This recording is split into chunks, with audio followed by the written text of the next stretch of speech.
Capítulo 12. El peso insoportable de los recuerdos. Nuestros cuerpos son los textos que transportan los recuerdos y por consiguiente los recuerdos son, como mínimo, una reencarnación. Katie Cannon. El interés científico por el trauma ha oscilado extremadamente en los últimos 150 años.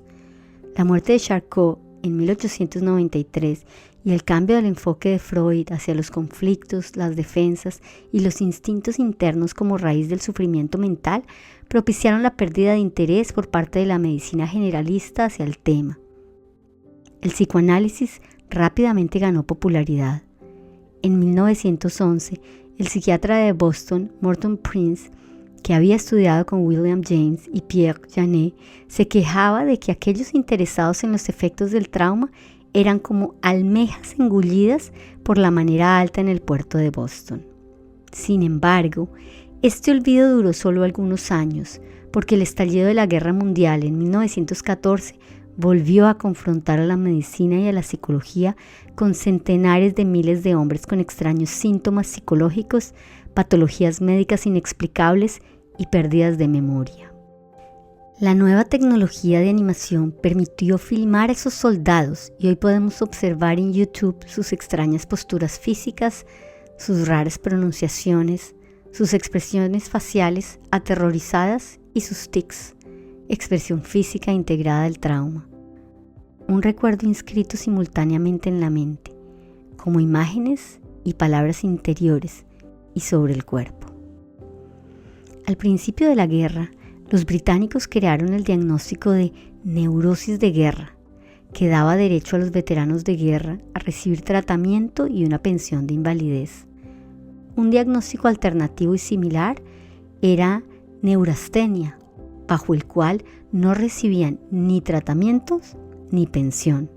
En función de la orientación del médico que los trataba, recibían un diagnóstico o el otro. Más de 1 millón de soldados británicos sirvieron en el frente occidental en algún momento. Solo en las primeras horas del 1 de julio de 1916, en la batalla de la Somme, el ejército británico sufrió 57.470 bajas, incluyendo 19.240 bajas mortales, el día más sangriento de su historia. El historiador John Keegan dice de su comandante, el mariscal de campo Douglas Haig, cuya estatua domina actualmente el Whitehall de Londres, antaño el centro del Imperio Británico. En su actitud en público o en sus diarios privados no se discierne ni se discernía ninguna preocupación por el sufrimiento humano. En la Somme mandó la flor de la juventud británica a la muerte o a la mutilación. A medida que la guerra avanzaba, la neurosis de guerra cada vez ponía más en peligro la eficiencia de las fuerzas de combate. Atrapado entre tomarse en serio el sufrimiento de los soldados y buscar la victoria sobre los alemanes, el Estado Mayor británico emitió la Orden de Rutina General número 2384 en junio de 1917, en la que declaraba: bajo ninguna circunstancia se usará la expresión neurosis de guerra verbalmente, ni se registrará en ningún informe de regimiento o de baja, ni en ningún hospital ni ningún otro documento médico. Todos los soldados con problemas psiquiátricos debían recibir el único diagnóstico NYDN, por las siglas en inglés, todavía no diagnosticado, nervioso. En noviembre de 1917, el Estado Mayor denegó a Charles Samuel Myers, que dirigió 4 hospitales de campo para soldados heridos, el permiso para publicar un documento sobre neurosis de guerra en el British Medical Journal. Los alemanes fueron aún más punitivos y trataron la neurosis de guerra como un defecto de carácter, que manejaban con distintos tratamientos dolorosos, incluyendo los electroshocks.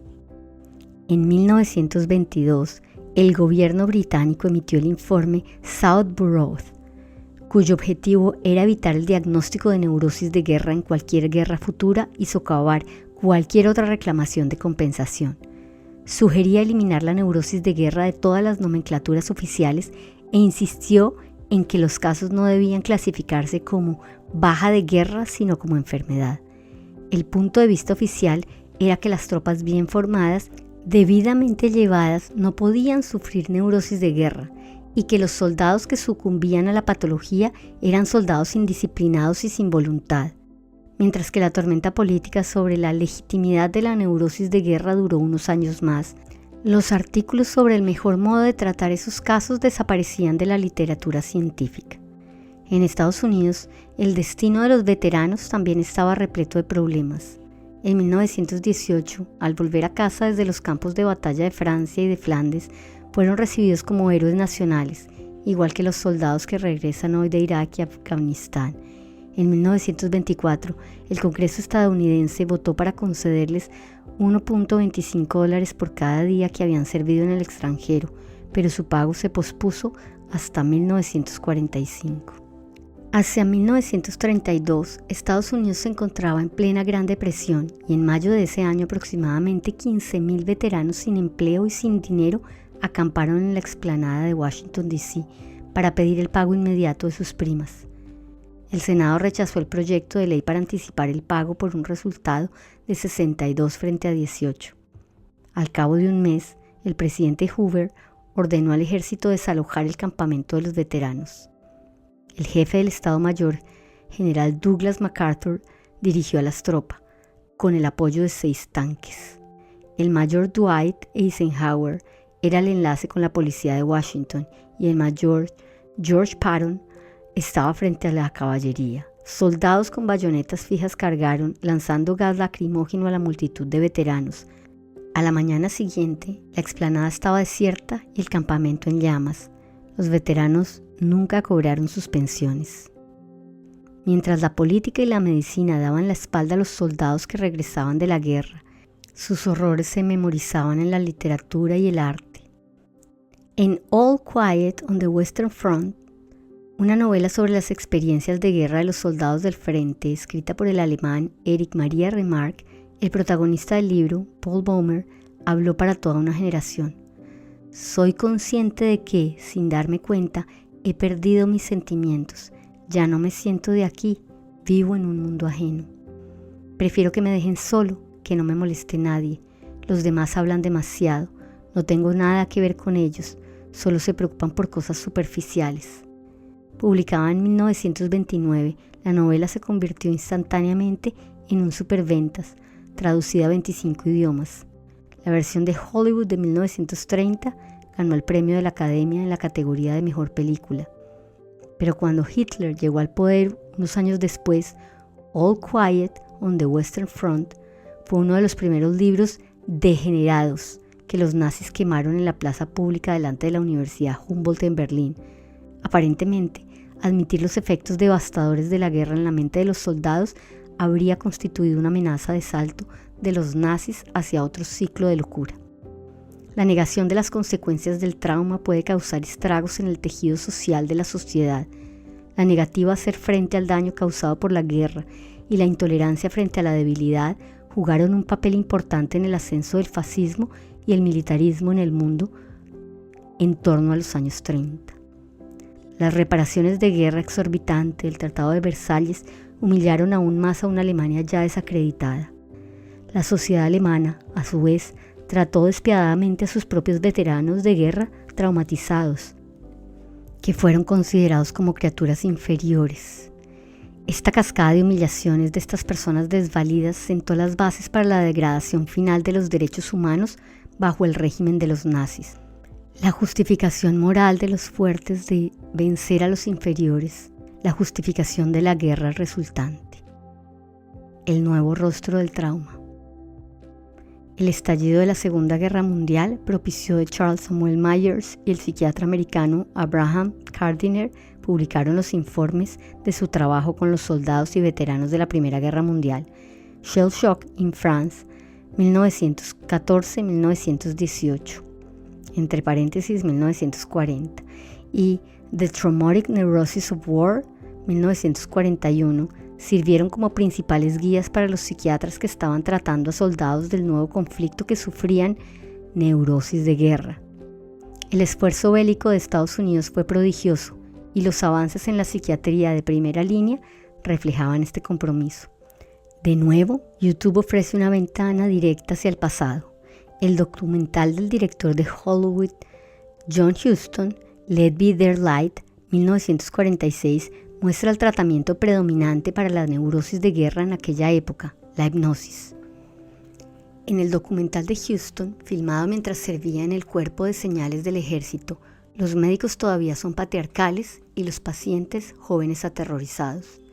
Sin embargo, manifiestan su trauma de otro modo. Mientras que los soldados de la Primera Guerra Mundial agitan las extremidades, tienen tics faciales y parálisis físicas, la siguiente generación habla y se encoge.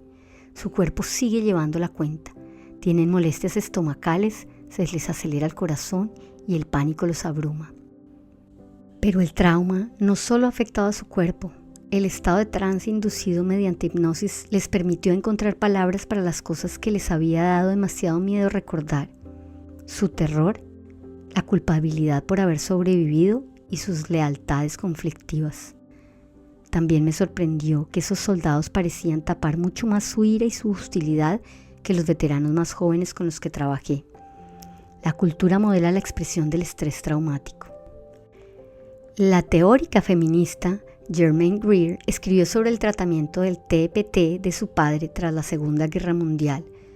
Cuando los oficiales médicos examinaban a los hombres que presentaban graves alteraciones, casi siempre encontraban la causa raíz en alguna experiencia previa a la guerra. Los hombres enfermos no eran material de combate de primer grado. La propuesta militar es que no es la guerra la que hace enfermar a los hombres, sino que los hombres enfermos no pueden combatir en guerras.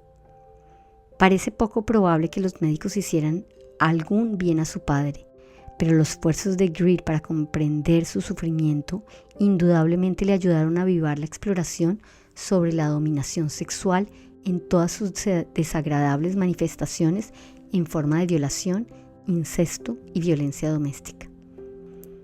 Cuando trabajé en la VA, me desconcertaba que la gran mayoría de los pacientes que veíamos en la unidad de psiquiatría fueran veteranos de Vietnam, jóvenes, recientemente licenciados, mientras que los pasillos y ascensores que conducían hacia las unidades médicas estaban repletos de hombres mayores. Movido por la curiosidad ante tal disparidad, realicé un estudio sobre los veteranos de la Segunda Guerra Mundial en las clínicas médicas en 1983.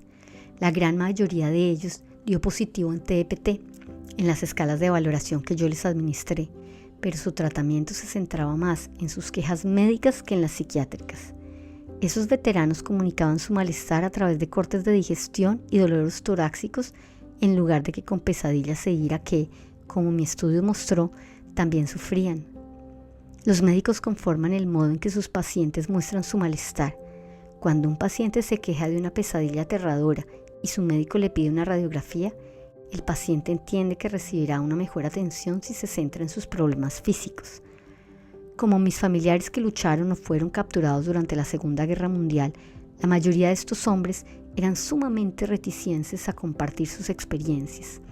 Mi sensación era que ni los médicos ni los pacientes querían volver a hablar de la guerra. Sin embargo, los líderes militares y civiles sacaron de la Segunda Guerra Mundial unas lecciones importantes que la generación anterior no había comprendido. Después de la derrota de la Alemania nazi y del Japón imperial, Estados Unidos ayudó a reconstruir Europa mediante el Plan Marshall, que formó los cimientos económicos de los siguientes 50 años de paz relativa. En Estados Unidos, el proyecto de ley sobre los beneficios para los veteranos de guerra proporcionó a millones de veteranos estudios e hipotecas que fomentaron el bienestar económico y crearon una clase media amplia y bien formada. Las Fuerzas Armadas llevaron al país hacia la integración racial y las oportunidades. La Administración para los Asuntos de los Veteranos construyó instalaciones en todo el país para ayudar a los veteranos de guerra a nivel sanitario. Sin embargo, con todas estas atenciones prestadas a los veteranos que regresaban, las heridas psicológicas de la guerra pasaban desapercibidas y las neurosis traumáticas desaparecieron por completo en la nomenclatura psiquiátrica oficial. El último artículo científico sobre los traumas de guerra después de la Segunda Guerra Mundial se publicó en 1947. Redescubrimiento del trauma.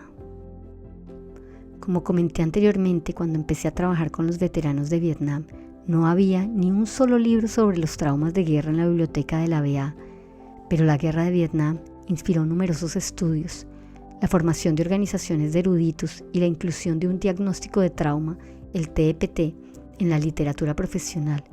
Al mismo tiempo, el interés sobre el trauma se disparó entre el público en general.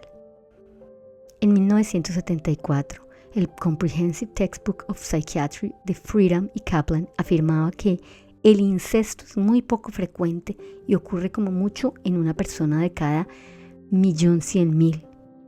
Como vimos en el capítulo 2, este acreditado manual enlazaba más adelante los posibles beneficios del incesto. Estas actividades incestuosas reducen la posibilidad de que el sujeto sufra psicosis y permite un mejor ajuste con el mundo exterior. La gran mayoría de ellos no salió perjudicado con la experiencia.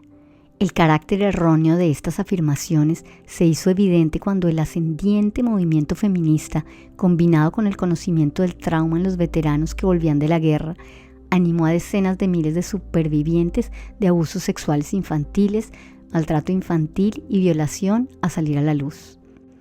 Se crearon grupos de concienciación y de supervivientes y muchos libros populares como The Courage to Heal, 1988, un superventas de autoayuda para supervivientes de incesto, y el libro de Judith Herman, Trauma and Recovery, 1992, presentaban en detalle las fases de tratamiento y de recuperación. Prevenido por la historia, empecé a preguntarme si estábamos dirigiéndonos hacia otra reacción negativa como las de 1895, 1917 y 1947 contra el reconocimiento de la realidad del trauma. Se demostró que así era, ya que a principios de los años 90 habían empezado a aparecer artículos en muchas revistas y publicaciones líderes de Estados Unidos y Europa sobre el llamado síndrome de los falsos recuerdos, en el que los pacientes psiquiátricos supuestamente fabricaban elaborados recuerdos falsos de abusos sexuales, que luego afirmaban que habían permanecido dormidos durante muchos años antes de ser recordados. Lo sorprendente de estos artículos era la certeza con la que afirmaban que no había ninguna evidencia de que la gente recuerde los traumas de un modo distinto a como recuerdan acontecimientos ordinarios. Recuerdo claramente una llamada telefónica de un conocido semanario londinense diciéndome que estaban pensando en publicar un artículo sobre la memoria traumática en su próximo número y preguntándome si quería comentar algo sobre el tema. Su petición me entusiasmó y les dije que la pérdida de recuerdos de los acontecimientos traumáticos se había empezado a estudiar en Inglaterra un siglo atrás. Mencioné el trabajo de John Erik Erikson y Frederick Myers sobre los accidentes de ferrocarril de las décadas de 1860 y 1870 y los completos estudios de Charles Samuel Myers y W.H.R. Rivers sobre los problemas de memoria en los soldados que combatieron en la Primera Guerra Mundial. También les sugerí que consultaran un artículo publicado en The Lancet en 1944 que describía las secuelas del rescate del ejército británico en pleno de las playas de Dunkirk en 1940. Más del 10% de los soldados estudiados sufrieron grandes pérdidas de memoria tras la evacuación. A la semana siguiente, la revista contó a sus lectores que no había ninguna evidencia de que las personas pierdan todos o parte de sus recuerdos tras un acontecimiento traumático. El tema del recuerdo tardío de los traumas no era especialmente controvertido cuando Myers y Gardiner describieron por primera vez este fenómeno en sus libros sobre neurosis de guerra en la Primera Guerra Mundial, cuando se observó una pérdida importante de memoria tras la evacuación de Dunkirk, o cuando escribí sobre los veteranos de Vietnam y la superviviente del incendio del club Coconut Grove. Sin embargo, en los años 80 y principios de los años 90, a medida que empezaron a documentarse problemas de memoria similares en mujeres y niños en el contexto del maltrato doméstico, los esfuerzos de las víctimas de abusos para buscar justicia contra sus supuestos abusadores hizo que el tema pasara de la ciencia a la política y al derecho. Esto, a su vez, se convirtió en el contexto de los escándalos de pedofilia en la Iglesia Católica, en los que expertos en memoria se enfrentaban entre sí en los tribunales de Estados Unidos y más tarde de Europa y Australia. Los expertos que testificaron en nombre de la Iglesia afirmaron que los recuerdos de los abusos sexuales en la infancia, en el mejor de los casos, no eran fiables y que las acusaciones realizadas por las supuestas víctimas eran probablemente resultado de unos falsos recuerdos implantados en su mente por terapeutas excesivamente empáticos, crédulos o movidos por sus propios intereses. Durante este periodo, examiné a más de 50 adultos que, como Julián, recordaban haber sufrido abusos por parte de sacerdotes. Sus acusaciones fueron negadas en aproximadamente la mitad de los casos. La ciencia de la memoria reprimida. En realidad, ha habido cientos de publicaciones científicas durante más de un siglo que han documentado cómo se puede reprimir el recuerdo de un trauma para volver a salir a la superficie años o décadas después. La pérdida de memoria se ha observado en personas que han vivido desastres naturales, accidentes, traumas de guerra, secuestros, torturas, campos de concentración y abusos físicos y sexuales. La pérdida total de memoria es más habitual en el abuso sexual infantil, con una incidencia que va del 19% al 38%. Este tema no es especialmente controvertido.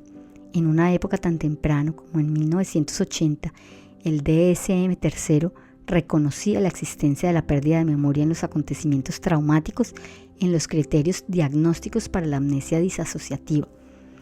La capacidad de recordar importante información personal, generalmente de naturaleza traumática o estresante, que es demasiado extensa para ser explicada por un olvido normal.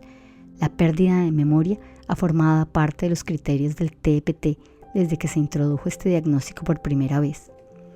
Uno de los estudios más interesantes sobre la memoria reprimida es la que realizó la doctora Linda Meyer Williams, que empezó cuando era estudiante de sociología en la Universidad de Pensilvania a principios de los años 70. Williams entrevistó a 206 chicas de entre 10 y 12 años que habían ingresado en urgencias después de un abuso sexual. Su análisis de laboratorio, así como las entrevistas con las niñas y sus padres, se conservaron en los hospitales médicos del hospital. 17 años después, Williams pudo hacer seguimiento a 136 de las chicas ya adultas con las que realizó extensas entrevistas de seguimiento. Más de un tercio de las mujeres, el 38%, no recordaban el abuso documentado en sus historiales médicos. Y solo 15 mujeres, el 12%, dijeron que nunca sufrieron abusos de niñas. Más de 2/3, el 68%, hablaron de otros incidentes de abusos sexuales infantiles. Las mujeres que eran más jóvenes en el momento del incidente y aquellas que sufrieron abusos de una persona que conocían tenían más probabilidades de haber olvidado su abuso. Este estudio también examinaba la fiabilidad de los recuerdos. Una de cada 10 mujeres, el 16% de las que recordaban los abusos, declaró que lo habían olvidado en algún momento del pasado, pero más tarde recordaron que había sucedido. En comparación con las mujeres que siempre habían recordado los abusos sexuales, las que habían tenido un periodo de olvido anterior eran más jóvenes en el momento de los abusos y era menos probable que hubieran recibido apoyo de su madre. Williams también determinó que los recuerdos recuperados eran aproximadamente igual de precisos que los que nunca se habían olvidado. Todos los recuerdos de las mujeres eran precisos en cuanto a los hechos centrales del incidente, pero ninguna de sus historias cuadraba exactamente con todos los detalles documentados en su historial. Los hallazgos de Williams han sido confirmados por una investigación neurocientífica reciente que muestra que los recuerdos recuperados suelen volver al banco de recuerdos con modificaciones. Mientras el recuerdo es inaccesible, la mente es incapaz de cambiarlo. Pero en cuanto una historia se empieza a contar, especialmente si se cuenta repetidamente, cambia. El hecho de narrar en sí cambia la narración. La mente no puede evitar buscar un significado a partir de lo que sabe, y el significado que damos a nuestra vida cambia cómo y qué recordamos. Teniendo en cuenta la gran cantidad de pruebas que demuestran que el trauma puede olvidarse y remontar a la superficie años después, ¿por qué casi 100 reputados científicos expertos en memoria de diferentes países se jugaron su reputación en el recurso para dar la vuelta a la condena del padre Shenley, afirmando que los recuerdos reprimidos se basaban en una ciencia de pacotilla? ¿Cómo la pérdida de memoria y el recuerdo tardío de las experiencias traumáticas no se habían documentado nunca en el laboratorio? Algunos científicos cognitivos negaban rotundamente que este fenómeno existiera o que los recuerdos traumáticos recuperados pudieran ser precisos. Sin embargo, lo que ven los médicos en las salas de urgencias o en las unidades de psiquiatría y en el campo de batalla es necesariamente bastante distinto de lo que los científicos observan en sus laboratorios inofensivos y bien organizados. Pensemos en el experimento conocido como perdido en el centro comercial, por ejemplo. Investigadores académicos han demostrado que es relativamente fácil implantar recuerdos de acontecimientos que nunca han sucedido, como haberse perdido en un centro comercial de niño. Aproximadamente el 25% de los sujetos de estos estudios recuerdan posteriormente que estaban atemorizados e incluso rellenan los detalles que faltan, pero estos recuerdos no contienen el terror visceral que un niño perdido experimentaría realmente. Otra línea de investigación documentó la poca fiabilidad del testimonio de los testigos oculares. Se puede mostrar a los sujetos un video de un coche circulando por una calle y preguntarles luego si vieron una señal de stop o un semáforo. A los niños se les puede pedir que recuerden qué llevaba puesto un visitante masculino que ha ido a su clase. Otros experimentos con testigos oculares demostraron que las preguntas formuladas a los testigos podrían alterar lo que afirmaban recordar. Estos estudios fueron valiosos para cuestionar muchas prácticas policiales y judiciales, pero tienen poca relevancia con respecto al recuerdo traumático. El problema fundamental es el siguiente.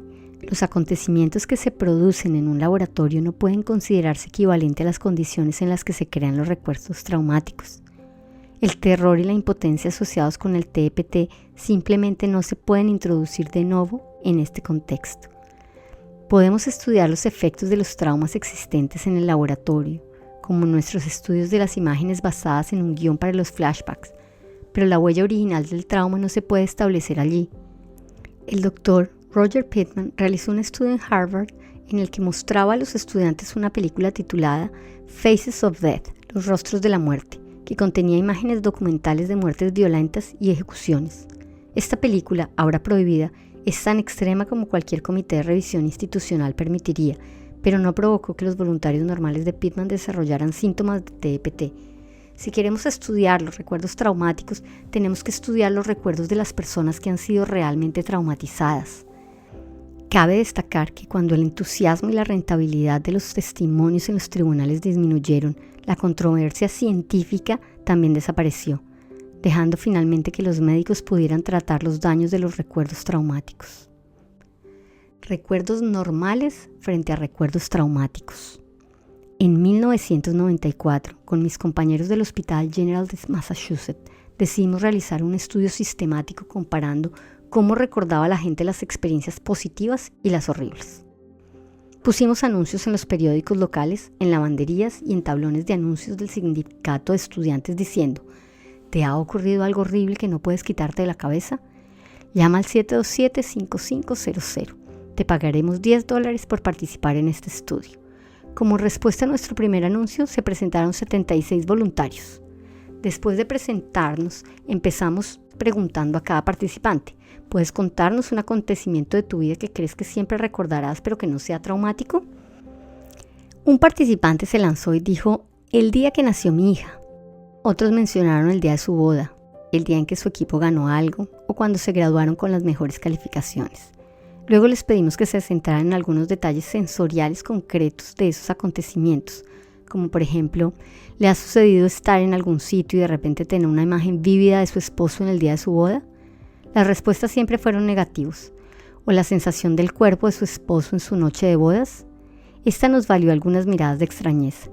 O también en ocasiones recuerda de manera vívida y precisa el discurso que dio en su graduación, o a veces nota sensaciones intensas al recordar el nacimiento de su primer hijo. Todas las respuestas fueron negativas. Luego les preguntamos sobre los traumas que les habían traído al estudio, la mayoría violaciones. Les preguntamos, ¿en ocasiones recuerda repetidamente el olor de su violador? Y a veces experimenta las mismas sensaciones físicas de cuando fue violada. Estas preguntas precipitaban respuestas muy emocionales. Por eso ya no puedo ir a fiestas, porque el olor de alcohol en el aliento de una persona me hace sentir que me están violando otra vez. O ya no puedo hacer el amor con mi marido, porque cuando me toca, de una manera concreta, siento que me están violando otra vez. Hubo dos grandes diferencias entre el modo en que la gente hablaba de los recuerdos en positivo en comparación con las experiencias traumáticas. 1. En el modo en que los recuerdos estaban organizados. Y 2. Sus reacciones físicas ante ellos. Las bodas, los nacimientos y las graduaciones se recordaban como acontecimientos del pasado, historias con un inicio, un desarrollo y un final. Nadie dijo que hubiera épocas en las que olvidaran completamente esos acontecimientos. En cambio, los recuerdos traumáticos estaban desorganizados. Nuestros sujetos recordaban algunos detalles demasiado claramente: el olor del violador, el orificio en la frente de un niño muerto, pero no podían recordar la secuencia de acontecimientos ni otros detalles vitales, la primera persona que llegó para ayudarles, si fueron al hospital en ambulancia o en el coche de la policía. También preguntamos a los participantes cómo recordaban su trauma en 3 momentos: justo después de que sucediera, cuando se veían más alterados por sus síntomas y durante la semana posterior al estudio. Todos nuestros participantes con traumas dijeron que no habían podido contar concretamente lo que les sucedió inmediatamente después de que sucediera. Esto no sorprenderá a las personas que hayan trabajado en urgencias o en un servicio de ambulancia, las personas que llegan después de un accidente de carretera en el que ha fallecido un niño o un amigo se quedan sentados en silencio estupefactos, atónicos por el terror. Casi todos tenían flashbacks repetitivos, se sentían abrumados por imágenes, sonidos, sensaciones y emociones. Con el paso del tiempo, se activaban detalles y sentimientos incluso más sensoriales, pero la mayoría de los participantes también empezaron a poder comprenderlos ligeramente. Empezaban a saber lo que les había sucedido y a poder contar la historia a otras personas, una historia que llamamos el recuerdo del trauma. Poco a poco, las imágenes y los flashbacks eran cada vez menos frecuentes, pero la mayor mejora se producía en la capacidad de los participantes de juntar los detalles y crear la secuencia del acontecimiento. En el momento en que condujimos nuestro estudio, el 85% de ellos eran capaces de contar una historia coherente, con un inicio, un desarrollo y un final. Solo a unos pocos les faltaban detalles significativos. Observamos que los 5 que dijeron que habían sufrido abusos infantiles tenían las narraciones más fragmentadas. Los recuerdos les seguían llegando como imágenes, sensaciones físicas y emociones intensas. Básicamente, nuestro estudio confirmó el sistema de memoria dual que Janet y sus compañeros de la Salpêtrière habían descrito más de 100 años atrás. Los recuerdos traumáticos son fundamentalmente distintos de las historias que contamos sobre el pasado, están disociados. Las diferentes sensaciones que entraron en el cerebro en el momento del trauma no están bien montadas en una historia, en un trozo de nuestra autobiografía. Quizás el hallazgo más importante de nuestro estudio fue que recordar el trauma con todos sus afectos asociados no lo resuelve necesariamente, como Breuer y Freud afirmaron en 1893. Nuestra investigación no confirmó la idea de que el lenguaje pueda sustituir a la acción. La mayoría de los participantes de nuestro estudio podía contar una historia coherente y también experimentar el dolor asociado con esas historias, pero seguían acechados por imágenes y sensaciones físicas insoportables. Los estudios sobre el tratamiento por exposición contemporáneo, elemento esencial de la terapia cognitivo-conductual, también arrojan unos resultados decepcionantes. La mayoría de los pacientes tratados con este método siguen presentando síntomas graves de TEPT 3 meses después del tratamiento. Como veremos, encontrar palabras para describir lo que nos ha sucedido puede resultar transformador, pero no siempre evita los flashbacks, o mejora la concentración, ni estimula la implicación vital en nuestra vida, ni reduce la hipersensibilidad de las decepciones y los daños percibidos. Escuchar a los supervivientes. Nadie quiere recordar un trauma. En este sentido, la sociedad no es diferente de las propias víctimas. Todos queremos vivir en un mundo seguro, manejable y previsible, y las víctimas nos recuerdan que esto no es siempre así. Para comprender el trauma, debemos superar nuestra reticencia natural a confrontar esta realidad y reunir el valor para escuchar los testimonios de los supervivientes. En su libro Holocaust Testimonies: The Ruins of Memory, 1991, Lawrence Langer escribe sobre su trabajo en los archivos de video Fortunoff de la Universidad de Yale, escuchando los relatos de la experiencia del Holocausto, Desenterramos un mosaico de evidencias que constantemente se desvanecen en capas inescrutables de incompletitud.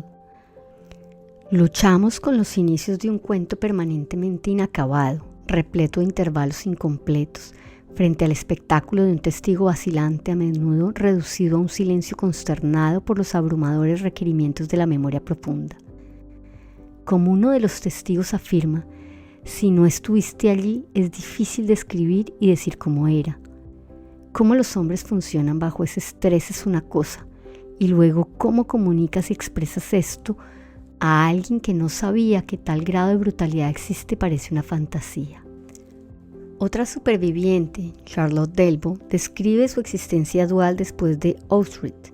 Aquella que estaba en el campo no era yo, no era la persona que está delante suyo. No es demasiado increíble, y todo lo que ocurrió a esa otra yo, la de Auschwitz, no me afecta a mí, no me concierne. Los recuerdos profundos y los habituales son muy distintos. Sin esa separación no habría podido volver a la vida. Comenta que incluso las palabras tienen un significado dual. De lo contrario, una persona del campo de concentración que sufriera sed durante semanas nunca podría volver a decir: tengo sed, tomemos un té. La sed, después de la guerra, se convirtió de nuevo en un término usado habitualmente. Por otro lado, si sueño con la sed que sufrí en Birkenau, las instalaciones de exterminio de Auschwitz, me veo como estaba entonces, demacrada, carente de razón, tambaleante. Langer concluye de forma evocadora: ¿quién puede encontrar una sepultura adecuada para estos mosaicos dañados de la mente, donde puedan descansar en paz? La vida sigue, pero en dos direcciones temporales a la vez, con un futuro incapaz de escapar de las garras de un recuerdo cargado de dolor. La esencia del trauma es que es abrumador, increíble e insoportable. Cada paciente nos pide que dejemos de pensar en términos de lo que consideramos normal y aceptemos que estamos tratando con una realidad dual, la realidad de un presente relativamente seguro y previsible que vive al lado de un pasado ruinoso que se hace continuamente presente. La historia de Nancy. Pocos pacientes han expresado esta dualidad en palabras tan claramente como Nancy, la directora de enfermería de un hospital del Medio Oeste que vino a Boston varias veces para visitarse conmigo. Poco después del nacimiento de su tercer hijo, Nancy se sometió a una intervención que suele ser ambulatorio de manera rutinaria, una ligadura de trompas laparoscópica, en la que las trompas de falopio se cauterizan para evitar futuros embarazos. Sin embargo, como no le pusieron suficiente anestesia, se despertó cuando la operación ya había empezado y permaneció consciente casi hasta el final, en ocasiones cayendo en lo que se llama sueño ligero o ensoñación, a veces sintiendo todo el horror de su situación. No podía alentar al personal del quirófano moviéndose o gritando porque le habían administrado un relajante muscular estándar para evitar las contracciones musculares durante la intervención. Se calcula que este tipo de conciencia en la anestesia ocurre en aproximadamente 30,000 pacientes quirúrgicos en Estados Unidos cada año, y yo ya había testificado anteriormente en nombre de personas que habían quedado traumatizadas por la experiencia. Nancy, sin embargo, no quiso demandar a su cirujano ni a su anestesista. Estaba completamente centrada en la realidad de su trauma para poder poner fin a sus intrusiones en su vida diaria. Me gustaría terminar este capítulo compartiendo varios pasajes de una destacada serie de correos electrónicos en los que describía su duro viaje hasta su recuperación. Al principio, Nancy no sabía lo que le había sucedido. Cuando volvimos a casa, yo seguía algo aturdida, haciendo las cosas típicas de la casa, pero sin sentir realmente que estaba viva o que era real. Me costó dormir esa noche. Durante días permanecí en mi pequeño mundo desconectado. No podía usar el secador, la tostadora, el horno, ni nada que se calentara. No podía concentrarme en lo que la gente hacía o me decía. Simplemente no me importaba. Cada vez estaba más nerviosa, cada vez dormía menos. Sabía que me estaba comportando de un modo extraño y seguía intentando comprender qué me tenía tan asustada. La cuarta noche tras la intervención, hacia las 3 de la mañana, empecé a darme cuenta de que el sueño en el que había estado viviendo todo ese tiempo estaba relacionado con las conversaciones que escuché en el quirófano. De repente, me vi transportada de nuevo al quirófano y pude sentir mi cuerpo paralizado mientras lo quemaban. Estaba sepultada en un mundo de terror y horror. Desde ese momento, afirma Nancy, los recuerdos y los flashbacks irrumpieron en su vida. Era como si la puerta estuviera ligeramente abierta, permitiendo la intrusión. Era una mezcla de curiosidad y de evitación. Seguía teniendo miedos irracionales. Me daba muchísimo miedo dormir. Sentía una sensación de terror al ver el color azul. Mi marido, desgraciadamente, sufría el mayor impacto de mi enfermedad. Le atacaba sin pretenderlo realmente. Dormía como máximo 2 o 3 horas y mis jornadas estaban repletas de horas de flashbacks. Estaba permanentemente hiperalerta, sintiendo amenazada por mis propios pensamientos y queriendo escapar de ellos. Perdí 10 kilos en 3 semanas. La gente no dejaba de decirme lo guapa que estaba. Empecé a pensar en la muerte. Desarrollé una visión muy distorsionada de mi vida, en la que todos mis éxitos se reducían y los antiguos fracasos se amplificaban. Estaba haciendo daño a mi marido y descubrí que no podía proteger a mis hijos de mi rabia. 3 semanas después de la operación, retomé mi trabajo en el hospital. La primera vez que vi a alguien con ropa quirúrgica fue en el ascensor. Quise salir inmediatamente, pero evidentemente no pude. Luego tuve la necesidad irracional de pegarle, pero me retuve con un esfuerzo considerable. Este episodio desencadenó mayores flashbacks, terror y disociación. Lloré durante todo el trayecto del trabajo a casa. Después de aquello, me hice adepta a la evitación. Nunca subía a un ascensor, nunca iba a la cafetería y evitaba las plantas quirúrgicas. Gradualmente, Nancy fue capaz de dar sentido a sus flashbacks y de crear un recuerdo comprensible, aunque horripilante, de su intervención. Recordó las palabras tranquilizadoras de las enfermeras del quirófano y un breve periodo de sueño después de que empezara el efecto de la anestesia. Luego recordó cómo empezó a despertarse. Todo el equipo se estaba riendo sobre la aventura de una de las enfermeras. Esto coincidió con la primera incisión quirúrgica. Sentí la pulsada del bisturí, luego el corte y luego mi sangre caliente sobre la piel.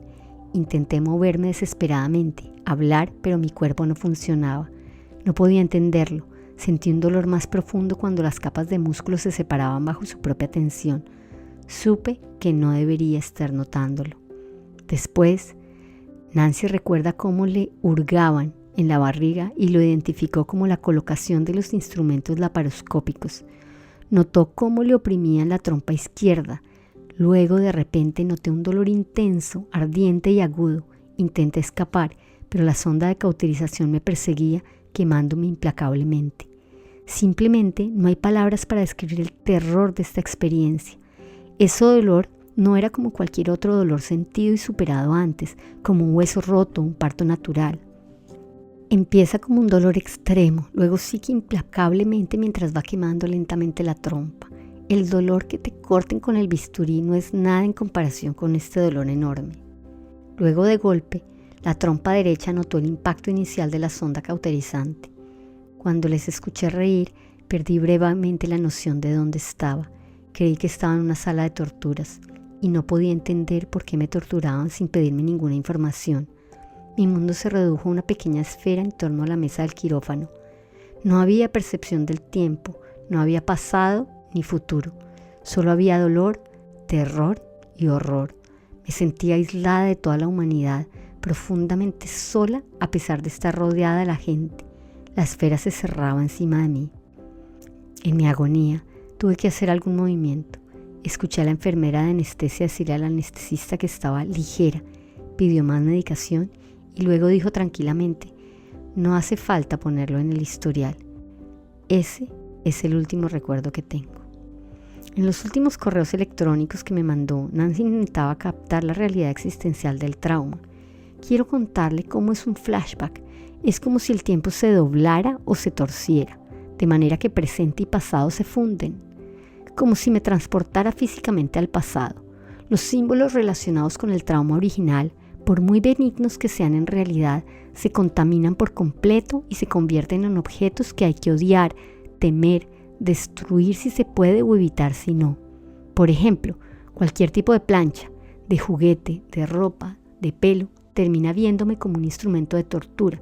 Cada vez que veía ropa de quirófano, Me quedaba disociada, confundida, mareada físicamente y en ocasiones conscientemente enfadada. Mi matrimonio se está derrumbando poco a poco. Mi marido ha terminado convirtiéndose en la agente despiadada del personal de quirófano que me hizo daño sin dejar de reírse. Existe un estado dual. Una insensibilidad generalizada me cubre con una manta y sin embargo el contacto con un niño pequeño me devuelve al mundo. Durante un momento estoy presente y formo parte de la vida. No soy solo una observadora. Es interesante que en el trabajo funciono muy bien y siempre me hacen comentarios positivos. La vida sigue con su propia sensación de falsedad. Esta experiencia dual tiene algo de extraño, de raro. Me cansa. Sin embargo, no puedo abandonar y no puedo engañarme pensando que si ignoro a la bestia desaparecerá. Muchas veces me he dicho que ya había recordado todos los acontecimientos en torno a la intervención hasta que vuelvo a descubrir uno más. Hay muchos fragmentos de estos 45 minutos de mi vida que aún desconozco.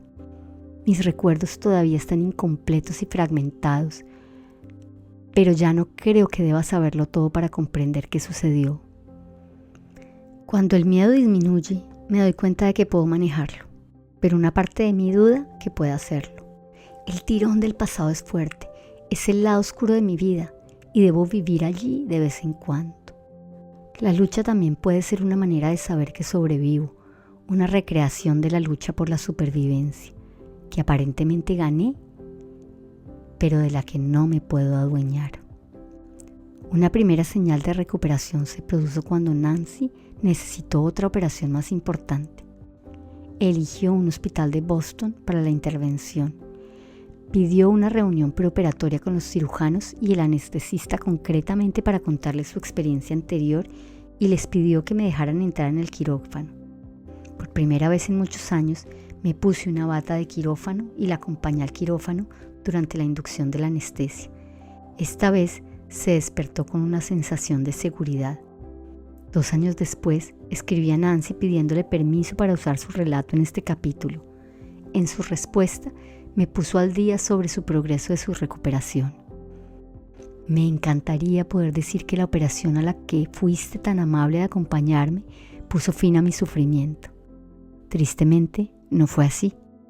Al cabo de unos 6 meses, tomé 2 decisiones que resultaron provenientes. Dejé la terapia cognitivo-conductual para trabajar con un psiquiatra psicodinámico y me apunté a clases de pilates. En nuestro último mes de terapia, le pregunté a mi psiquiatra por qué no había intentado amarrarme como los otros terapeutas habían intentado y fracasaron. Me dijo que, teniendo en cuenta lo que había logrado con mis hijos y en mi trabajo, creía que tenía suficiente resiliencia como para sanarme yo misma si creaba un entorno seguro para poder hacerlo. Era 1 hora a la semana que se había convertido para mí en un refugio en el que podía revelar el misterio de cómo había quedado tan perjudicada y luego reconstruirme de manera completa, no fragmentada, pacífica y no atormentada. Gracias al Pilates encontré un núcleo físico más fuerte, así como una comunidad de mujeres que me aceptó voluntariamente y me dio el apoyo social que tanto me había faltado desde el trauma. Este refuerzo básico combinado, psicológico, social y físico, me dio una sensación de seguridad y de dominio personal, relegando mis recuerdos a un pasado lejano, permitiendo al presente y al futuro emerger.